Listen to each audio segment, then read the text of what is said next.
Hello, എല്ലാവർക്കും sugar ബിസിലേക്ക് സ്വാഗതം. നമ്മുടെ ഇന്നത്തെ റെസിപ്പി ഈസി ആയിട്ട് ചെയ്തെടുക്കാൻ പറ്റിയ ഒരു ചിക്കൻ കറിയാണ്. അപ്പോൾ പലതരത്തിലുള്ള ചിക്കൻ കറിയുടെ റെസിപ്പീസ് നിങ്ങളെല്ലാവരും ട്രൈ ചെയ്തിട്ടുണ്ടാവും. ഇന്ന് ചെയ്യണത് ബാച്ചിലേഴ്സിനും കുക്കിങ്ങൊക്കെ ജസ്റ്റ് സ്റ്റാർട്ട് ചെയ്തവർക്കും അതുപോലെ കിച്ചണിൽ കുറേ നേരം ടൈം സ്പെൻഡ് ചെയ്യാനൊന്നും താല്പര്യമില്ലാത്തവർക്കും പെട്ടെന്ന് ചെയ്തെടുക്കാൻ പറ്റിയ ഒരു ടേസ്റ്റി റെസിപ്പിയാണ്. അപ്പോൾ വീഡിയോയിലേക്ക് പോകുന്നതിന് മുമ്പ് വീഡിയോ ഇഷ്ടപ്പെട്ടാൽ എല്ലാവരും ലൈക്ക് ചെയ്യാനും കമൻറ്റ് ചെയ്യാനും സബ്സ്ക്രൈബ് ചെയ്ത് തൊട്ടടുത്തുള്ള ബെല്ലൈക്കൺ എനേബിൾ ചെയ്യാനും മറക്കരുത്. അപ്പോൾ നമുക്ക് സ്റ്റാർട്ട് ചെയ്യാം. ഞാനിവിടെ 1 കിലോ ചിക്കൻ നല്ല കഴുകി വൃത്തിയാക്കിയിട്ട് എടുത്തിട്ടുണ്ട്. അപ്പോൾ ഇത് കഴുകുമ്പോൾ 1 ടീസ്പൂൺ ആട്ടയും കൂടിയും ചേർത്ത് കഴുകുകയാണെങ്കിൽ നല്ല ക്ലീനായിട്ട് ഒരു സ്മെല്ലില്ലാതെ കിട്ടും. ഇനി അതിലേക്ക് ആവശ്യത്തിനുള്ള ഉപ്പും 1 ടീസ്പൂൺ ജിഞ്ചർ ഗാർലിക് പേസ്റ്റും കൂടിയും ചേർത്ത് കൊടുക്കുന്നുണ്ട്. ഞാൻ എപ്പോഴും ഇതുപോലെ ജിഞ്ചർ ഗാർലിക് പേസ്റ്റ് വാങ്ങിച്ചാണ് ഉപയോഗിക്കാറ്. കാരണം എനിക്ക് ഏറ്റവും മടിയുള്ള കാര്യം ഈ വെളുത്തുള്ളിയുടെ തൊലി കളയലാണ്. കുറേ സമയം എടുക്കും അതൊന്ന് ക്ലീൻ ചെയ്ത് വരാൻ വേണ്ടിയിട്ട്. അപ്പോൾ ഇതാവുമ്പോൾ പെട്ടെന്ന് നമ്മുടെ പരിപാടികളൊക്കെ തീരും. ഇത് ചെയ്ത് വരുന്ന സമയം ഉണ്ടെങ്കിൽ നമുക്ക് കറി ഉണ്ടാക്കി എടുക്കാം. പക്ഷെ ടേസ്റ്റ് എപ്പോഴും നമ്മൾ ഫ്രഷ് ആയിട്ട് ചേർക്കുമ്പോൾ തന്നെയാണ് കേട്ടോ. ഇനി അതിലേക്ക് 1 വലിയ ടീസ്പൂൺ മല്ലിപ്പൊടിയും കൂടി ചേർത്ത് കൊടുക്കുക.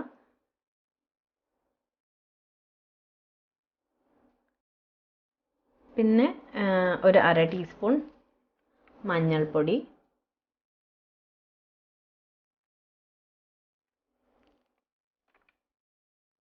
പിന്നെ 1 വലിയ ടീസ്പൂൺ മുളക് പൊടി. അപ്പോൾ ഇത് അത്യാവശ്യം നല്ല എരിവുള്ള മുളകാണ്. അപ്പോൾ അതുകൊണ്ടാണ് ഞാൻ 1 വലിയ ടീസ്പൂൺ ചേർക്കുന്നത്. അപ്പോൾ എരിവും ഉപ്പൊക്കെ ശരിക്കും നമ്മുടെ ടേസ്റ്റിനനുസരിച്ച് ചേർത്ത് കൊടുക്കുക. ചിലർക്ക് കൂടുതൽ വേണം, ചിലർക്ക് കുറവ് മതി. അപ്പോൾ അതൊക്കെ നമ്മുടെ താല്പര്യത്തിനനുസരിച്ചിട്ട്. ഇനി എല്ലാം കൂടി ഒന്ന് കൈകൊണ്ട് മിക്സ് ചെയ്തെടുക്കുക. എല്ലായിടത്തും ഈ മസാലകളൊക്കെ പിടിക്കണ വരെ ഒന്ന് മിക്സ് ചെയ്തെടുത്ത ശേഷം അതിലേക്ക്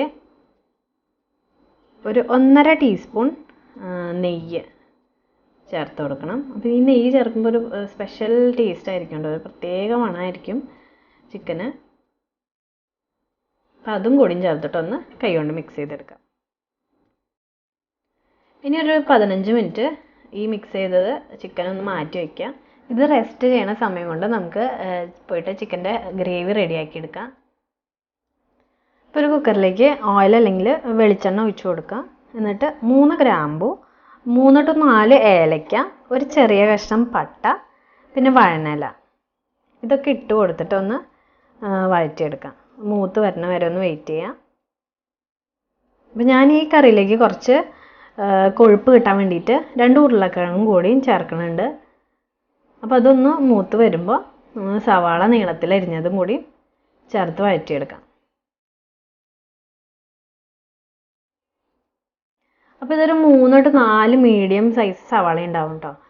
എന്നിട്ട് ഇത് പെട്ടെന്ന് വഴണ്ട് കിട്ടാൻ വേണ്ടിയിട്ട് ഇത് ചേർത്ത ശേഷം കുറച്ച് ഉപ്പും കൂടി ഇട്ട് കൊടുത്തിട്ടൊന്ന് വഴറ്റിയെടുക്കാം. എന്നിട്ട് അതിലേക്ക് കുറച്ച് കറിവേപ്പില ഇട്ട് കൊടുക്കണം. അപ്പോൾ കറിവേപ്പില ഏത് കറിയിലായാലും ഇട്ട് കൊടുക്കുന്നതിന് മുമ്പ് കൈ കൊണ്ട് ഒന്ന് ഞെരടുക, അല്ലെങ്കിൽ ഇതുപോലെ കൈ കൊണ്ടൊന്ന് ചതച്ച് ഇട്ട് കൊടുക്കുകയാണെങ്കിൽ ശരിക്കും അങ്ങനെ ഇട്ട് കൊടുക്കുമ്പോഴാണ് കറിയിലേക്ക് ശരിക്കും അതിൻ്റെ ടേസ്റ്റ് ഇറങ്ങുക. പച്ചമുളക് ചെറുതായിട്ട് മുറിച്ച 2 പച്ചമുളകും കൂടി ചേർത്തിട്ട് ഒന്ന് വഴറ്റിയെടുക്കാം. 2 മിനിറ്റ് അങ്ങനെ കിടന്ന് വഴണ്ട് വരട്ടെ. എന്നിട്ട് അതിലേക്ക് 1/2 ടീസ്പൂൺ ജിഞ്ചർ ഗാർലിക് പേസ്റ്റ് വീണ്ടും ചേർത്ത് കൊടുക്കണം. അപ്പോൾ ഈ മസാലയ്ക്ക് ജിഞ്ചർ ഗാർലിക്കിൻ്റെ പേസ്റ്റിൻ്റെ ടേസ്റ്റ് കിട്ടാൻ വേണ്ടിയിട്ടാണ് ഇപ്പോൾ ചേർത്ത് കൊടുക്കുന്നത്. അപ്പോൾ കുറച്ച് ഓയിൽ കുറവുണ്ട്, അപ്പോൾ ഞാൻ കുറച്ച് ഓയിലും കൂടി ഒഴിച്ച് കൊടുത്തൊന്ന് ഇളക്കിയെടുക്കുകയാണ്. എന്നിട്ട് അതിലേക്ക് മുറിച്ച് വെച്ച തക്കാളിയും കൂടിയും ചേർക്കാം. അപ്പോൾ ഞാൻ എടുത്തത് ഒരു 2 മീഡിയം സൈസ് തക്കാളി ക്യൂബ്സ് ആയിട്ട് കട്ട് ചെയ്തെടുത്തിട്ടുണ്ട്. അത് ഇനി വഴണ്ട് വരട്ടെ, അതുവരെ ഒന്ന് വെയിറ്റ് ചെയ്യാം. അപ്പോൾ 5 മിനിറ്റ് ഞാനൊന്ന് അടച്ച് വെച്ചപ്പോഴേക്കും തക്കാളി ഇട്ട് കൊടുത്തതൊക്കെ നന്നായിട്ട് ഉടഞ്ഞു വന്നിട്ടുണ്ട്. ഇനി അതിലേക്ക് മുറിച്ച് വെച്ച ഉരുളക്കിഴങ്ങ് ഇട്ട് കൊടുക്കാം. അപ്പോൾ ഉരുളക്കിഴങ്ങ് നിങ്ങൾ കട്ട് ചെയ്യുമ്പോൾ തീരെ ചെറുതാവാൻ പാടില്ല കേട്ടോ. ചെറുതായി പോയിട്ടുണ്ടെങ്കിൽ അത് കറി കിടന്ന് തിളയ്ക്കുമ്പോൾ അലിഞ്ഞു പോവും.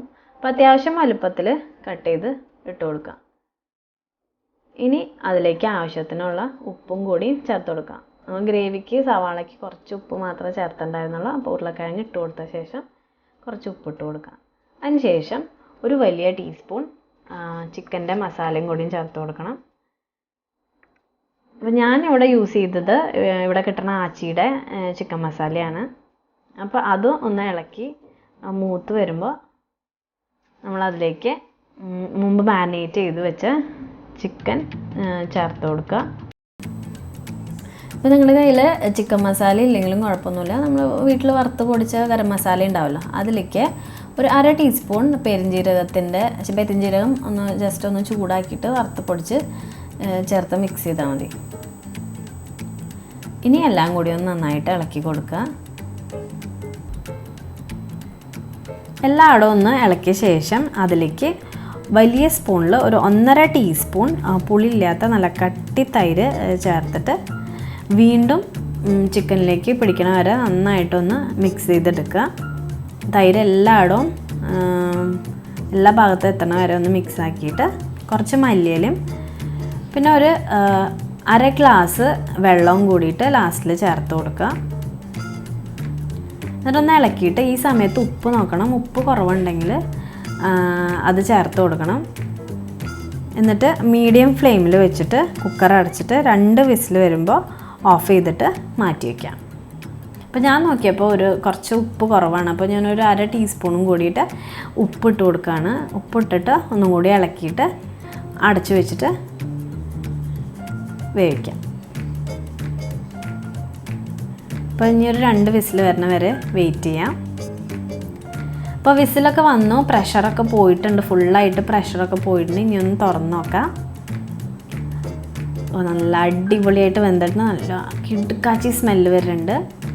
നല്ല ഗരം മസാലയുടെയൊക്കെ ഡ്രൈ മസാല ഇട്ട് കൊടുത്തതിൻ്റെ ആ സ്മെല്ലാണ് ശരിക്കും വരുന്നത്. അപ്പോൾ ഇതിൽ കുറച്ച് ഗ്രേവിയും കൂടി ഉണ്ട്, അപ്പോൾ കുറച്ച് കൂടുതലുണ്ട്. അപ്പോൾ അതൊന്ന് വറ്റിച്ചെടുക്കണം.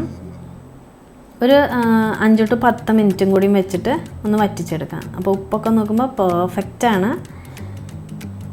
ഇതൊന്ന് കിടന്ന് തിളക്കട്ടെ. ഒന്ന് വറ്റി വരുമ്പോൾ നമുക്ക് സെർവ് ചെയ്യാം. അപ്പോൾ വറ്റി വന്നിട്ടുണ്ട്. അപ്പോൾ ഈ സമയത്ത് ഒരു 1/2 കപ്പ് തേങ്ങാപ്പാലും കൂടി ചേർത്ത് കൊടുക്കണമെങ്കിൽ സൂപ്പർ ടേസ്റ്റ് ആയിരിക്കും. അപ്പോൾ നിങ്ങൾക്ക് വേണമെങ്കിൽ അതും കൂടിയും ചേർത്ത് കൊടുക്കാം കേട്ടോ ഈ സമയത്ത്. ഇനി നമുക്കതൊന്ന് സെർവ് ചെയ്യാം. അപ്പോൾ നിങ്ങളുടെ ഫീഡ്ബാക്ക് അതുപോലെ എന്തെങ്കിലും ഡൗട്ട്സൊക്കെ ഉണ്ടെങ്കിൽ ചോദിച്ചാൽ മതി. നിങ്ങൾ ആദ്യമായിട്ട് ചെയ്യുകയാണെങ്കിലും ഇതേ അളവിൽ ഇതുപോലെ ചെയ്താൽ പെർഫെക്റ്റായിട്ട് ചിക്കൻ കറി റെഡിയാക്കി എടുക്കാം. അപ്പോൾ thanks for watching. Keep on watching. Next video ആയിട്ട് വരുന്നവരേക്കും ബൈ.